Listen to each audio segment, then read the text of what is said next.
Hi everyone, this video is going to show you how to add a company to your database. As you can see, I've already came up to my dashboard and I have selected companies. Please keep in mind that in your own database this may be termed something else.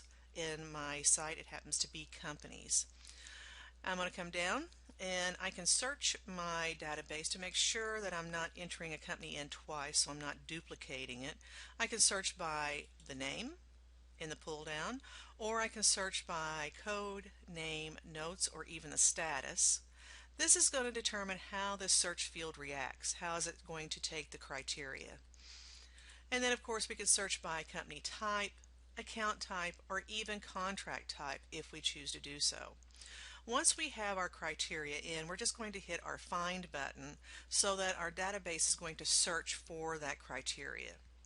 Here I'm going to go by name, and I happen to like the contains field, so I'm only putting a portion of that company name in. And I'm just going to put in a portion, and I'm going to hit my find button.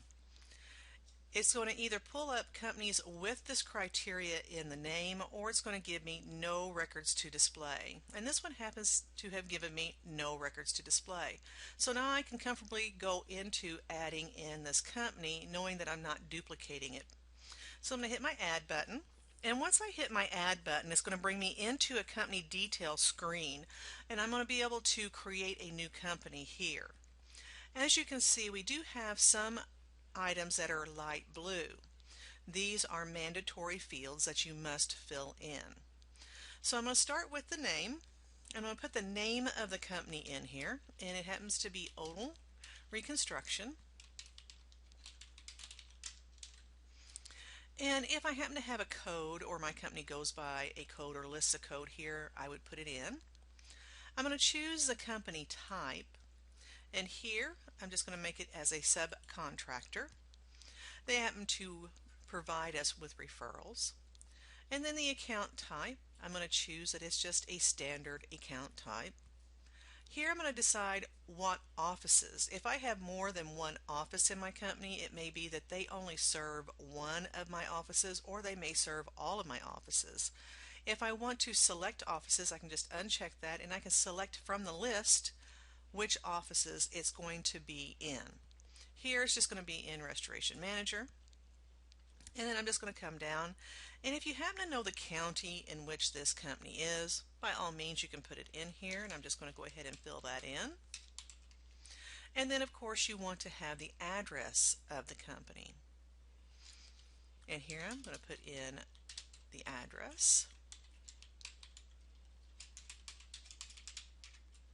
If they happen to have a suite, apartment, or another number, office number, you can put it into address 2. Here there's only one address. And the city, the state, and the zip code. So now that I've got my address in for my company, I want to come in and I want to put in my project manager or my estimator. Again, this may have different terms or verbiage in your database. In my database, it happens to be the project manager and the estimator. It may be that this project manager that I want to put in here is going to be then assigned to every job that is been referred by or connected with the Odle Reconstruction. And if I need to, I can always change this up at the new lead or even in the job. But here I can put in a project manager that needs to be assigned. And here I'm just going to leave this as unassigned because we don't have a project manager that typically is going to be taking on all of these calls that come in. And the same goes for my estimator as well.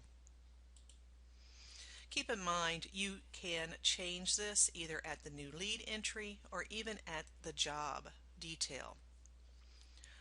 Work order due in days. This is how many days a work order is due in. The status, active, inactive, or deleted. I do recommend that if you are going to change a status of a company, to make sure that you check with your administrator prior to changing any statuses. Here we have a general note about this company. It's just something that's in general about the company that you'd want to put in here. Do they have a customer number? Do they have a website? And here I'm just going to go ahead and put in the website. Do we have a contract with this company? And here there's no contract with them, they just give us referrals. Is there a contract territory, contract status? And again, here we have our contract date signed and when it expires. We can also assign a primary account manager or even a secondary account manager if we choose so. And if we want, we can also pull in an industry group or even a subgroup here. Once I have all the information that I want to have for this company in, I'm just simply going to come down to my Save button and hit my Save button, and it now has created that company in my database.